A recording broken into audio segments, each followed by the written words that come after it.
अस्सलाम वालेकुम। सेठी से सवाल के साथ मैं हूं सैयदा आयशा नाज, मेरे साथ मौजूद हैं नजम सेठी साहब। अस्सलाम वालेकुम। सेठ साहब, किसी न किसी तरह मैंने आपकी चिड़िया तक रसाई हासिल की। अच्छा। हाँ, ज़माना बदल रहा है, एडवांस टेक्नोलॉजीज आ चुकी हैं, एआई और चैट जीपीटी के बाद इसको आप छुपा लें, कम्युनिकेशन को कैसे रोकेंगे? क्या तुमने मेरी चिड़िया से खबर ली है? मैंने चिड़िया से खबर ये ली, हाँ। है तो वो आपकी चिड़िया Of ना? course, don't forget that. हाँ, कॉन्फिडेंशियल तो रखेगी आपके मामलात, लेकिन उसने मुझे इतना बता दिया कि आपके पास कोई खबर है। इसको शुरू में नहीं ये बात करें, अब you want me to tell you वो खबर क्या है स्ट्रेट अवे? किसके लिए है, किसके लिए नहीं है? चले इतना ये खबर सबके लिए है, पीटीआई के लिए भी है और आम लोगों के लिए भी है और आज की एस्टैब्लिशमेंट के लिए भी है। ये खबर है, ये तो फिर बॉम्ब शेल है ना? देखिए, नहीं बॉम्ब नहीं है इतना बड़ा, मगर इंटरेस्टिंग है। अच्छा, इसमें काफ़ी चीज़ें समझ आ जाती हैं। तो फिर तो इससे शुरू होना चाहिए। Curtain raiser.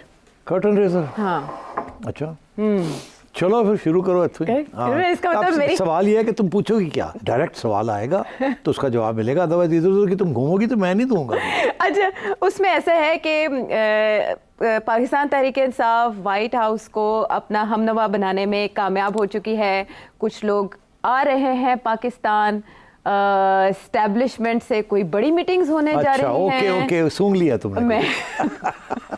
सूंघ लिया तुमने। अच्छा, वैसे मेरा वो काम नहीं है, लेकिन इसने तुम्हें क्या खबरें दी हैं इस आप खबीस चिड़िया ने। हाँ, आप स्पैरोज नेक को भी पकड़ेंगे उधर जाके, और आज हम चिकन नेक की भी बात करेंगे, लेकिन पहले इसका जरा कर्म हो जाए। ये क्या? अच्छा, हाँ, बाय द वे पीटीआई की काफ़ी कोशिश रही है, एज यू नो, कि अमेरिकन कांग्रेस और स्टेट डिपार्टमेंट, वाइट हाउस, सबको कॉर्नर घेरा डाला जाए और किसी तरीके के साथ पाकिस्तान की ये हाइब्रिड हुकूमत को शर्मिंदा किया जाए, प्रेशर डाला जाए, इमरान खान को बाहर निकाला जाए। ठीक। और ये सारा कुछ शुरू हुआ था, आपको याद होगा, एक साहब जिनका नाम है रिचर्ड ग्रेनेल। यस, याद आ गया? हाँ, उनकी मुतवातिर ट्वीट्स। वैसे लगता था पाकिस्तान के इशू पे बैठ गए और फिर एकदम गायब हो गए। जी, ये भी हुआ ना? हाँ, वो एक एडवाइजरी आ गई थी ना, फिर गायब हो गए। तो शुरू रिचर्ड ग्रेनेल से हुआ। आज सूरत हाल क्या है? ग्रेनेल को व्हाइट हाउस ने रोक दिया। वो जो बयान दे रहे थे इमरान के हक में, जी, ग्रेनेल को व्हाइट हाउस ने रोक दिया जी, और वो ट्वीट्स भी डिलीट कर दिए उन्होंने, गायब होते गए। कहा गया कि टाइम बाउंड थे। इससे फिर पीटीआई वाले बड़े मायूस हो गए कि एक ही हुआ है। हमारा तो ख्याल था ये हमारा बंदा है और ये सही काम कर रहा है, इसको ओके ग्रीन लाइट भी मिल गई है। तो एक्चुअली वो भी मिस्टेकन था। उसको नहीं पता था कि व्हाइट हाउस के अंदर पॉलिसी जो बन रही है वो क्या बन रही है। अब मैं आपको बताता हूँ कि वो पॉलिसी क्या बनी। अच्छा, हाँ, ये भी आज आपकी चिड़िया की खबर है। आपको बताऊँ। अच्छा, वहाँ कुछ थोड़ी बहुत कशमकश चल रही है। White house, state department, pentagon, okay, and CIA regarding Pakistan. CIA कहती है कि हमारे मिलिट्री, पाकिस्तान की मिलिट्री के साथ बड़े पुराने तल्लुकात हैं, बड़े अच्छे तल्लुकात हैं, एंड हमें इनकी ज़रूरत आगे भी पड़ेगी, तो इनके साथ हमें रहना चाहिए। ठीक। बाकी जो इंटेलिजेंस के इदारे हैं वहाँ, वो भी सीआईए के साथ खड़े हैं। मगर state department, after the new administration came in, state department जो है वो और पेंटागन जो है वो थोड़े से एंटी हुए हैं। ओके, पाकिस्तानी एस्टैब्लिशमेंट के एंटी हुए हैं। तो स्टेट डिपार्टमेंट को डिफेंड करना पड़ता है ना, ह्यूमन राइट्स, ये वो वगैरह, वो तो उनका पार्ट ऑफ देयर रिमिट है। तो वो यहाँ जो जिस किस्म की सूरत हाल है तो वो तो डिफेंड नहीं कर सकते। मगर वाइट हाउस जो है, वाइट हाउस इस वक्त जनरल आसिम मुनीर और इनकी हुकूमत के साथ है। अच्छा, so white house and CIA and intelligence community is with this government, same page. Pentagon की इतनी वहाँ है नहीं, यहाँ इतना, क्योंकि वो नेटो शेटो में ज़्यादा इन्वॉल्व है। और बाकी रह गए स्टेट डिपार्टमेंट ने रीडिंग ऑन द हाउस पढ़ ली है। वो थोड़ी बहुत मिन कर रहे थे, ढूंढ रहे थे कि अगर इमरान खान लीडर नहीं है तो कौन सा लीडर हो सकता है जिसको आगे सपोर्ट किया जाए। ये है कि इमरान खान के क्या चांसेस हैं। तो वो भी मेरा ख्याल है, अभी आज की खबर मेरी यही है कि स्टेट डिपार्टमेंट भी न्यूट्रलाइज हो गई है। अच्छा, तो आपके आसिम मुनीर साहब, आपके DGISI, आपके शहबाज शरीफ साहब, आपकी ये हुकूमत ने अमेरिकन एडमिनिस्ट्रेशन और जो करते धरते उनको अपनी साइड पे ले लिया। ये वाला किला फतह कर लिया। ये किला फतह हो गया। ओहो, PTI की लॉबिंग का क्या हुआ? PTI की लॉबिंग जो है पिट गई है। ओहो। और आज एज वी स्पीक, आज एक बहुत इंपॉर्टेंट कॉल होने वाली है from the foreign office of Pakistan to the foreign office of the United States. In what? By the time this program is aired, हो सकता है वो खबर भी आ जाए। तो वो ये है कि इसहाक डार साहब की सेक्रेटरी ऑफ स्टेट के साथ बात होने जा रही है, मार्को रूबियो के साथ। जी। ओके। ये आज होगी और उससे काफ़ी चौड़े एजेंडा आइटम्स हैं और काफ़ी कॉम्प्रिहेंसिव किस्म की बात होगी। ओके। तो ये I can tell you that things are moving smoothly in favour of this current government, current setup in Pakistan. Current setup in Pakistan. Okay, तो एक तरफ हम देख रहे हैं जो विल्सन एक बिल पेश करते हैं और वो पाबंदियों की बात करते हैं, तारिक फातमी साहब वहाँ पर एक्टिव होते हैं। फिर आपने वो खबर भी बतानी थी जिसमें कोई विजिट एंटिसिपेटेड है। पाकिस्तान कौन आ रहा है? जो पाकिस्तान कॉकस है कांग्रेस के अंदर, कॉकस का मतलब है कि जो प्रो पाकिस्तान जो ग्रुप मॉनिटर करता है, उसमें एक रिपब्लिकन है और एक डेमोक्रेट है। आपके पास नाम होंगे उनके, मैंने टॉम आपको सॉजी हैं जी, तो और एक दो बर्गमैन हैं। तो वो आ रहे हैं। अभी उनकी डेट तय नहीं हुई, but they are coming here. और अभी उनमें से PTI के कुछ लोगों ने एक आध को इंटरव्यू करने की कोशिश की है और वहाँ ये कि आप जाएंगे तो आप ये बात करेंगे, नहीं करेंगे, ये तो आगे से जो जवाब दे रहे हैं वो बिल्कुल राउंड अबाउट जवाब दे रहे हैं। वो किसी किस्म की क्रिटिकल किस्म की बात पाकिस्तान की हुकूमत के खिलाफ नहीं कर रहे हैं। तो जिससे ये हम अंदाज़ा लगा सकते हैं कि व्हेन दे कम हियर, उनकी जो ब्रीफिंग्स होंगी इधर उधर सारी, वो दे will go away with a positive fact, because positivity जो है उसमें उनको दो तीन चीज़ें नज़र आएंगी ना। एक तो उन्हें ये नज़र आएगा कि मईशत चल पड़ी है, खतरा नहीं है of collapse, all the hard decisions have been taken. IMF के साथ मामलात अच्छे हैं। दूसरा ये कि सऊदी अरेबिया के साथ पाकिस्तान खड़ा है और सऊदी अरेबिया के साथ अमेरिका खड़ा है।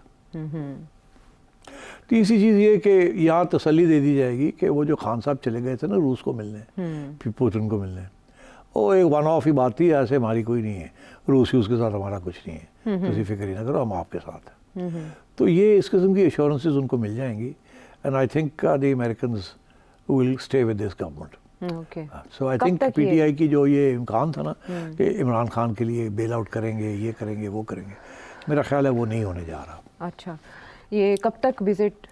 ये विजिट अगले हफ्ते 2 हफ्ते के अंदर अंदर हो जाएगी। ठीक है, क्योंकि इनमें से एक मेंबर टॉम सॉजी वो पिछले साल भी आने का इरादा रखते थे और नेट के ऊपर, इंटरनेट के ऊपर इस तरह की इन्फॉर्मेशन मौजूद है कि उन्होंने तनकीद के खदशे के पेश नज़र। अब 2 आएंगे और तनकीद भी इतनी लंबी चौड़ी नहीं होगी, जनरल सी बात होगी, कोई इतनी फिक्र करने की कोई बात नहीं, according to my source. Okay, और मुलाकातें किस किस से एक्सपेक्टेड हैं इनकी? जाहिर है वो आएंगे, वो आर्मी चीफ से भी मिलेंगे, प्राइम मिनिस्टर से भी मिलेंगे। अच्छा। और हो सकता है सियासी जमातों से एक आध से भी मिल लें, और हो सकता है PTI के 1-2 लोगों को मिल लें। अडयाला जेल जाने की कोशिश करेंगे? आई डोंट थिंक सो। ठीक है, और इसमें भी बहुत से इशारे होंगे, विजिट में भी बहुत। एब्सोल्युटली, बिकॉज ये यहाँ से यही प्रेशर होगा ना कि आप कहीं हमने जाना है। हाँ बिल्कुल, ऐसे ये मुतालबात किए जाएंगे, उनसे के सामने रखे जाएंगे। और वो जो आपने जिस इंटरव्यू का जिक्र किया उसमें भी इस तरह की बातें की गई हैं या कहलवाने की कोशिश भी की गई है। बहरहाल ये बहुत अहम पाकिस्तानी सियासत के हवाले से बहुत से पैगामात पोशीदा हैं। आपने सिटी साहब की चिड़िया की खबर जानी, टैरिफ्स का टेरर क्या रंग लाएगा, इस पर बात करेंगे हम एक ब्रेक के बाद।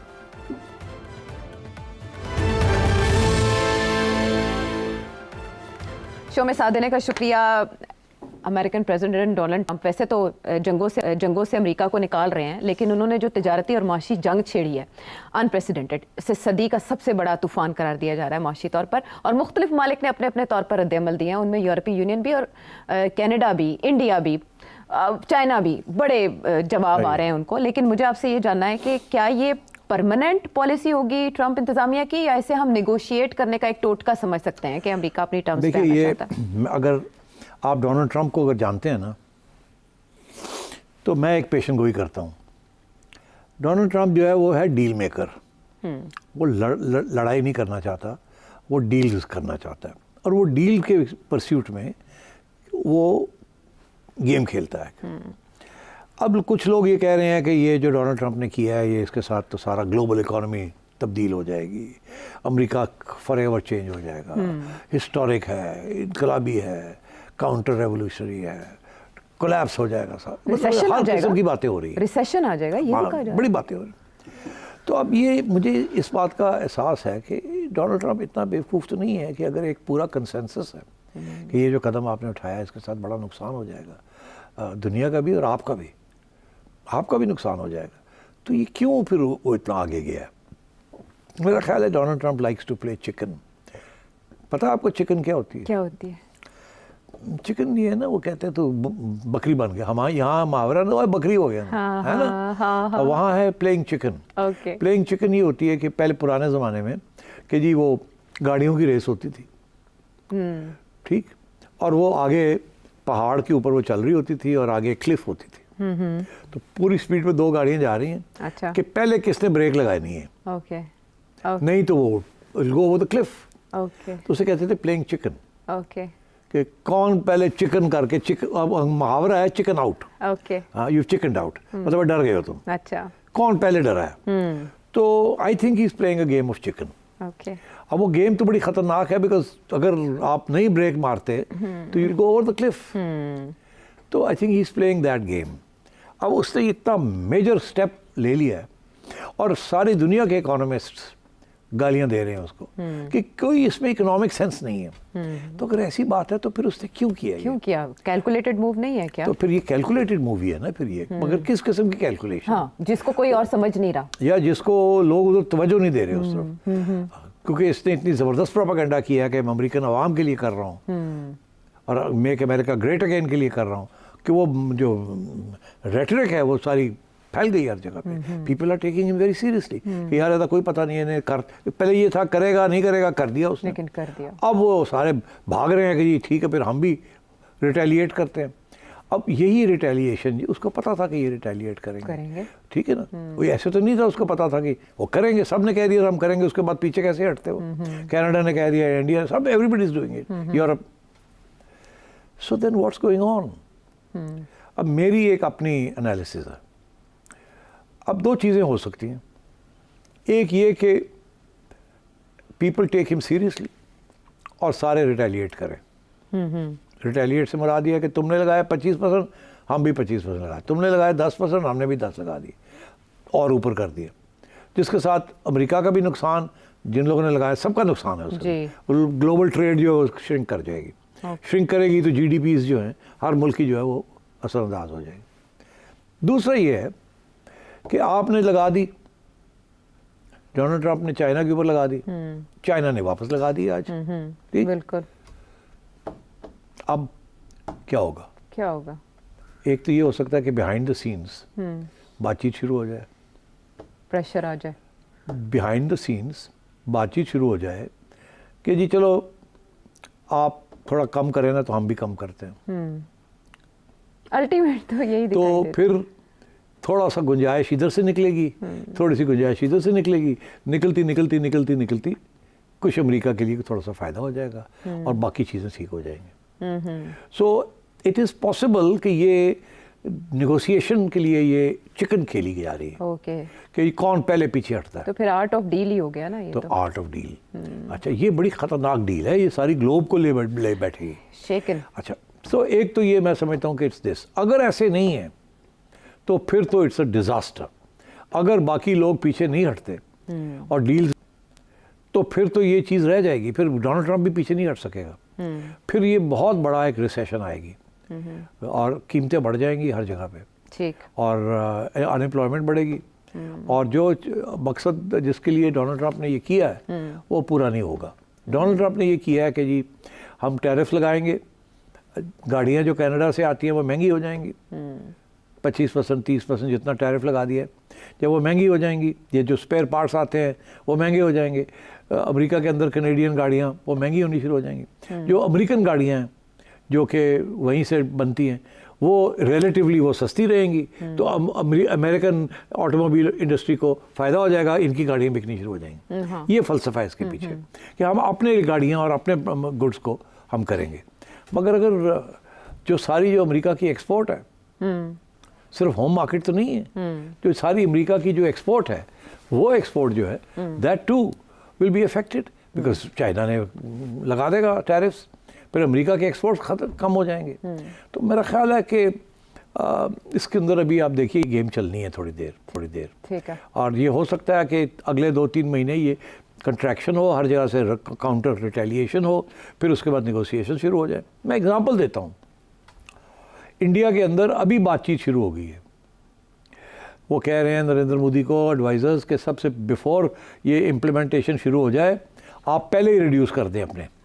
और क्या जैसे आप रिड्यूस करेंगे तो डोनाल्ड ट्रंप को कह दें हमने तो रिड्यूस कर दिया, आप भी रिड्यूस करेंगे। वो विजिट पे ऐसा ही पैकेज बना के लेके गए थे। और आप ये देखिएगा, अगर ऐसे 2-3 बड़े लोगों ने आपने पहले से ही चिकन आउट हो गए तो फिर ये गेम जो है ना वो डोनाल्ड ट्रंप के हक में जाएगी। फिर अगर इस वक्त सारे लगा रहे हैं काउंटर टैरिफ, तो अगर किसी ने काउंटर रिडक्शन शुरू कर दी, राइट, तो फिर सारे ना शुरू हो जाए कि चलो जी सरेंडर कर लेते हैं और नेगोशिएट करके उसका भी काम हो जाता है, हमारा भी काम हो जाता है, बचाव हो जाएगा। ठीक। तो अब इंडिया जैसे कुछ ऐसे मुल्क हैं जो बड़े सेंसिटिव हैं टू बैलेंस ऑफ ट्रेड, वो अमेरिकन मार्केट्स नहीं छोड़ना चाहते।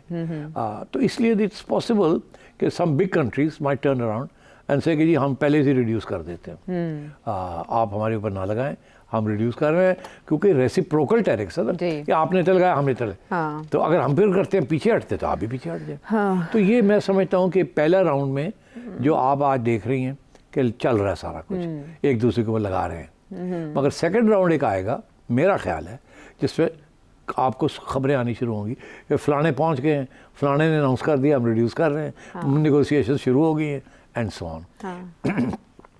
पाकिस्तान में भी एडवाइस दी जा रही है गवर्नमेंट को कि आप फौरी तौर पे अनाउंस कर दें यूनिलैटरली कि जी हमने सारे जो बैरियर्स हैं अमेरिकन एक्सपोर्ट्स के ऊपर हमने रिमूव कर दिए।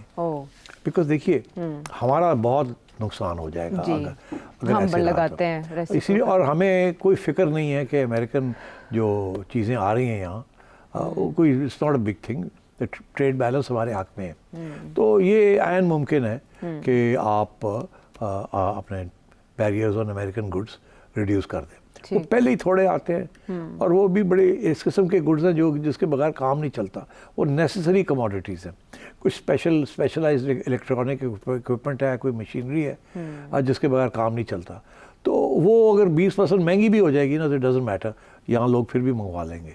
मगर हमारी जो एक्सपोर्ट्स है of textiles and rice and other stuff वो अफेक्ट हो सकता है। तो इसलिए I think slowly this counter philosophy ये रूट पकड़ेगी। ये शायद ऐसे ना हो कि फिर डोनाल्ड ट्रंप की डील जो है वो चिकन खेलते खेलते Donald Trump might be successful. और अगर ये सक्सेसफुल नहीं होता और ये चीज़ चलती है Ayesha, then we are in for very big global recession और लड़ाई झगड़े एंड ग्लोबल रिसेशन। तो I think that's the long and short of this tariff issue. अच्छा, इससे तो ऐसा लगता है कि जैसे पावर टू नेगोशिएट जो डोनाल्ड ट्रंप का सेकंड उन्होंने पॉसिबिलिटी बताई थी, इसकी तरफ मामला जा रहे हैं। अपेरेंटली ये तो जंग लग रही है तजारती, लेकिन उसमें खैर का पहलू ये निकलेगा। आपने पाकिस्तान के पॉइंट ऑफ व्यू से बात की, तो अगर टैरिफ जो पाकिस्तान पे आयद किया जाता है, ये ऐसे ही सिचुएशन रहती है तो पाकिस्तान का क्या होगा?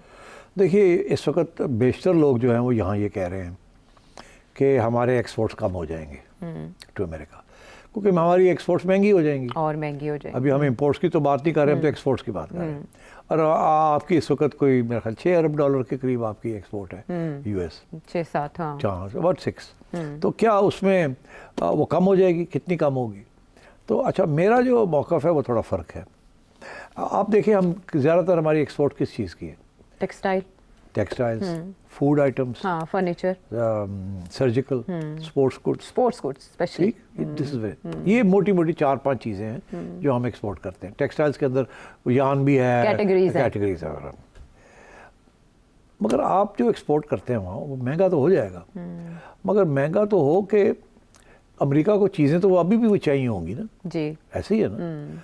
तो आपके जो मेन कंपेटिटर्स हैं, इंडिया है, बांग्लादेश है, वियतनाम है, श्रीलंका है, ये भी वही टेक्सटाइल्स वन एरिया और दी अदर एरिया, ये भी वही एक्सपोर्ट करते हैं। इनके ऊपर भी तो लग गए ना टैरिफ। हाँ। तो जो लेवल प्लेइंग फील्ड है, अगर पहले आपके ऊपर 20% टैरिफ था और अब 30 हो गया तो उनके ऊपर भी ऐसे ही हुआ, तो सारे ही महंगे हो गए हैं। तो आपको कोई जरूरी नहीं है कि आपका मार्केट शेयर गिर जाए, सबका एक ही प्रॉब्लम है। तो सिर्फ ये हो सकता है कि ओवरऑल डिमांड जो है वो सबके लिए कम हो जाए। मगर क्या आपका मार्केट शेयर कम हो जाएगा because of this? No.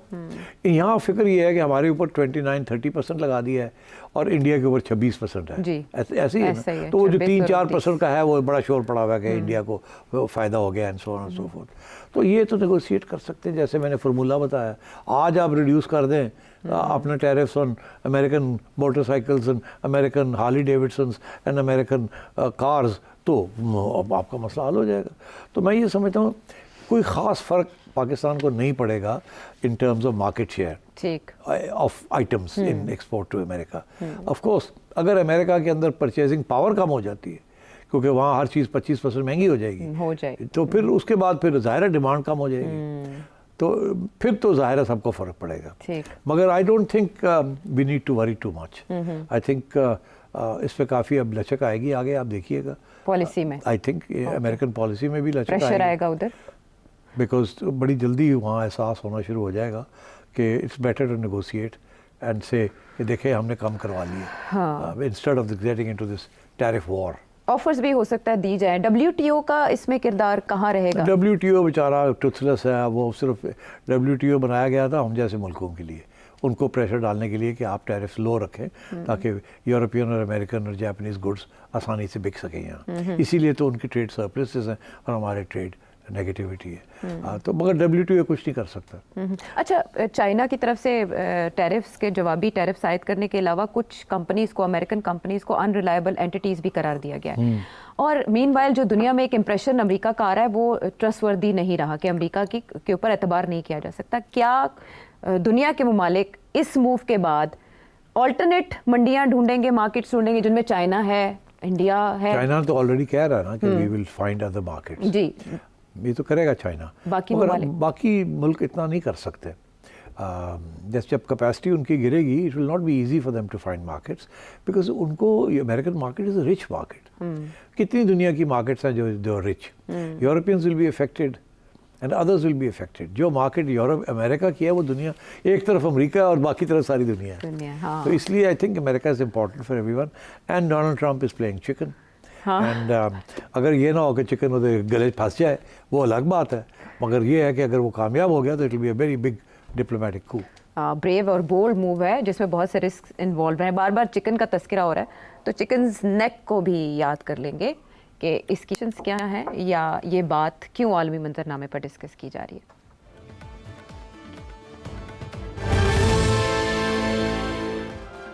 Show में साथ देने का शुक्रिया। बांग्लादेश के मामलात हसीना वाजिद साहिबा की रुखसती के बाद से काफ़ी चेंजेस आ रही हैं उसमें पॉलिसी में। अभी चाइना का 4 दिन का विजिट था डॉक्टर मोहम्मद यूनुस साहब का, जो वहाँ के एडवाइज़र हैं, चीफ एडवाइज़र ऑफ गवर्नमेंट। उन्होंने वहाँ चाइना में एक बात की 7 सिस्टर्स स्टेट्स के हवाले से, और जिसके बाद इंडिया में बहुत तूफान बरपा है। क्या है इसमें ऐसी बात जो इंडिया को बहुत तकलीफ हो रही है? इंडिया को तो पहले दिन से तकलीफ हो रही है। जैसे ही उनका एक स्ट्रेटेजिक एलाय था बांग्लादेश, वो गिरा है जैसे, और बिल्कुल ऑपोजिट बन गया वो, अब चाइना और पाकिस्तान का बन गया एलाय।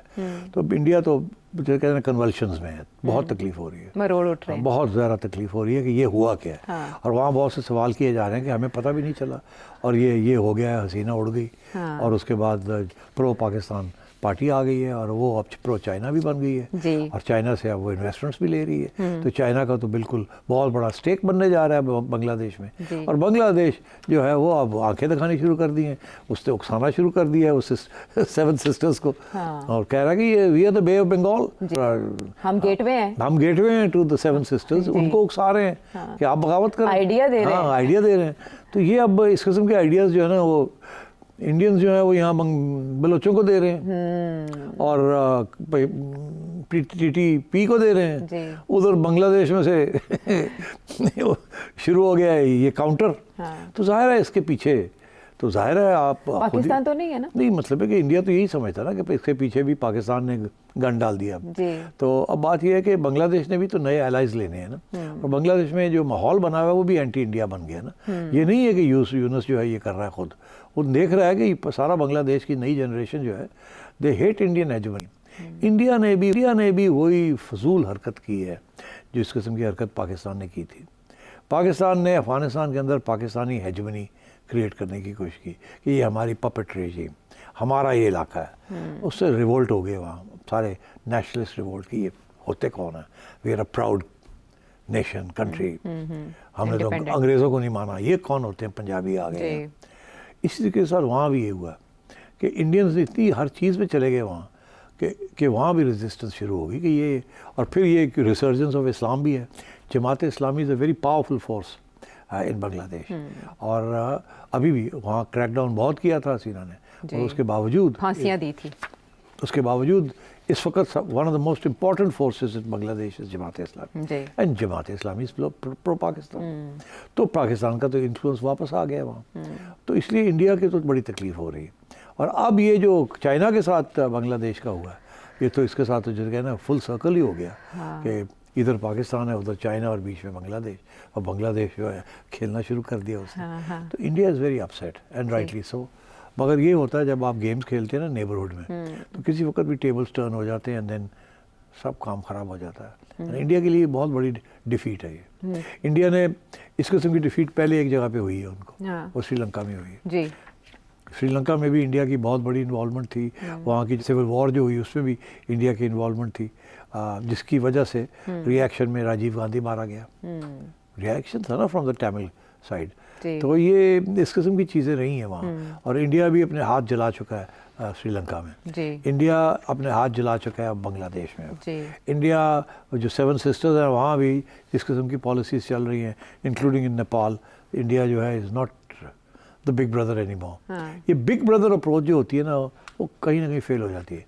पाकिस्तान की भी बिग ब्रदर अप्रोच बांग्लादेश में फेल हो गई, 1971 में, और यहाँ अफगानिस्तान में भी जुड़वा भाई। हाँ। तो अब इंडिया का भी वही हाल हो रहा है जो पाकिस्तान का पहले हुआ है। लेकिन इंडिया की तरफ से उनके डिफेंस एक्सपर्ट्स ये कह रहे हैं कि इंडिया जवाब देगा इसका, और इंडिया जो करेगा वो मोहम्मद यूनुस साहब को भी पता है कि इंडिया क्या करने जा रहा है। बट चाइना इस पेशकश को कैसे लेगा? नहीं, अब I think it's too late for India to do anything. India जो भी कोशिश करेगा नहीं कामयाब होगा। अब जो अलायंस हो गया between Bangladesh, China and Pakistan, अब Bangladesh will be stable and India will not succeed in destabilising Bangladesh. तो वो जो वहाँ अलहदगी पसंद तहरीकें कुछ इन 7 सिस्टर स्टेट्स में चल रही हैं, उनको हवा मिलेगी, बढ़ावा मिलेगा। तो वो ईस्ट पाकिस्तान के एपिसोड जिस तरह इंडिया ने इसमें किरदार अदा किया। India is a very powerful state, और बड़ी रूथलेस स्टेट है। आपने देखा उन्होंने कितनी रियलिज्म के साथ रूथलेसनेस शो की है कश्मीर में। तो they will do whatever is possible, और वो तो कानून रातों रात कानून चेंज कर देते हैं। इतनी रिप्रेसिव कानून ले आते हैं कि यू कांट इमेजिन। क्रैकडाउन जो करते हैं इट्स ब्रूटल। यहाँ ह्यूमन राइट्स नहीं चलता। जो बंदा ह्यूमन राइट्स की बात करता है इंडिया में वो भी डिसअपेयर हो जाता है। मगर क्योंकि इंडिया का इतना रोमांस है विद द वेस्ट, तो उनकी तनकीद नहीं होती उस तरीके के साथ। That's the reason. और वो अपनी जो प्रोपेगेंडा उनका the biggest democracy in the world, वो अभी तक चलता है। यू सी, वहाँ ये हाइब्रिड रजीम और मिलिट्री इंटरवेंशन की बात नहीं होती, जिसकी वजह से उनको बेनिफिट ऑफ द डाउट मिल जाता है। At the same time doctor Mohammad Yunus, उनकी मुलाकात नरेंद्र मोदी जी से भी हो जाती है। नहीं, वो तो देखिए मुशर्रफ की भी होती थी, हमारे लोगों की भी होती थी साइड लाइन्स के ऊपर। वो सलाम दुआ रहती है। ओके, ठीक है। अब एक और मामला, वो भी खिते की सलामती से जुड़ा है, और पाकिस्तान भी ज़ाहिर है ईरान के मामला से किसी न किसी तरह कनेक्टेड है। ईरान को लेकर जो अभी तक अमेरिका की पॉलिसी रही है, ईरान उसको भांपते हुए ये कहता दिखाई दे रहा है कि वो अपनी पॉलिसी, न्यूक्लियर पॉलिसी को रिव्यू कर सकते हैं। क्या अमेरिका रिस्क लेगा इराक जंग के बाद, अफगानिस्तान जंग के बाद ईरान पे हमला करने का? देखिए, मेरा ख्याल है वहाँ भी अमेरिका वही गेम खेल रहा है, चिकन वाली। अच्छा, ये तो एक, आई एम कन्विंस्ड कि डोनाल्ड ट्रंप जो है ना, he goes all the way. मतलब है कि वो आखिरी स्टेज तक चला जाता है धमकियाँ देते हुए डील के लिए। हाँ, डील के लिए, और फिर कहीं ना कहीं डील मिल जाती है उसको। अब फॉर एग्जांपल ईरान के ऊपर जो वो धमकी दे रहा है कि शुरू करे बात हमारे साथ, नहीं तो मैं बम कर दूंगा, ठीक, और धमकी चल रही है। और साथ ये भी इजराइल आगे से खड़ा हो जाता है कि मैं तो तैयार हूँ, अभी करो अभी करो अभी करो। तो ये कॉन्स्टेंट प्रेशर है। अब मेरा ख्याल है, जो एक तरफ तो ये प्रेशर है कि वी विल बॉम्ब यू जी, दूसरी तरफ ये एक्चुअली करेंगे नहीं अभी। लेकिन हूती बागियों के ऊपर अटैक्स करना, वो भी तो ईरान को कोई मैसेज दे रहा है। एब्सोल्युटली, बिल्कुल वो मैसेज चला गया ना। मगर वो तो message after the loss of the middle east, जब से सीरिया गिरा है और हमास और हिजबुल्लाह डिग्रेड हो गए हैं, तो ईरान को तो बहुत धचका लगा ना। बड़ी सिग्निफिकेंट वीकनेस हो गई ईरान की strategy in the middle east. तो इसलिए Iran is in difficult situation, मगर अब वो पहले सबसे पहले जो है सैंक्शंस की तरफ जाएगा और सैंक्शंस लगाएगा। For example Iran was surviving, बेयरली surviving on the basis of its oil exports. हालांकि सैंक्शंस लगे हुए थे, मगर उसके बावजूद इंडिया, चाइना, इधर उधर छोटे ये लोग ले रहे थे। अब इंडिया के ऊपर बहुत सख्त प्रेशर आएगा कि आप अब ईरान से मत ले। हमारी तो पाइपलाइन नहीं बनाने दी ना उन्होंने जी, वो तो रोक दिया। अब वो इंडिया ले रहा है about 30% of its requirements taking from Iran. तो इंडिया के ऊपर भी प्रेशर आएगा, एक तरफ ये टैरिफ्स का और दूसरी तरफ वो आएगा। तो इंडिया के साथ भी डील करेंगे वो कि हम आपको तेल देते हैं, ईरान से ना लें। तो इंडिया प्रॉब्लम ये करेगा, कहेगा अच्छा चलो हम 30% नहीं तो 20 ले लेते हैं, 25 के ले लेते हैं, तो नेगोशिएशन होगी। तो ईरान के ऊपर तो स्क्वीज़ पड़ेगी ना। तो Iran they want to squeeze. अच्छा, ईरान का रिस्पॉन्स ये है कि अगर आपने बमबारी वगैरह की तो फिर हम अभी अप टू 60% हमने कुछ यूरेनियम जो है उसको इनरिच कर लिया है। तो फिर अगर आप यही करेंगे तो फिर हम विल कैरी ऑन, हम बना लेंगे बम। और जितनी भी बमबारी आप करेंगे तो क्या फ़ायदा। आपको याद हो कि अमेरिकन ने बमबारी तो की थी ना, इजराइलीज़ ने की थी, जिसमें इन्होंने उनकी न्यूक्लियर इंस्टॉलेशंस को नहीं अटैक किया था, मगर जो मिसाइल इंस्टॉलेशंस थी जहाँ उनके मिसाइल साइलोस थे उनको अटैक किया था। याद है आपको, before this conflict started.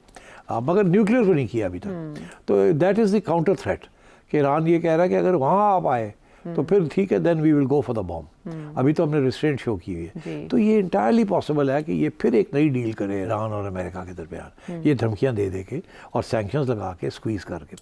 Because देखिए जब ये सैंक्शंस जो है ना ये काफ़ी पिंच कर रहे हैं ईरानी पॉपुलेशन को, वहाँ भी अंदर एक बलबला चल रहा है। ये स्लो पॉइजन है।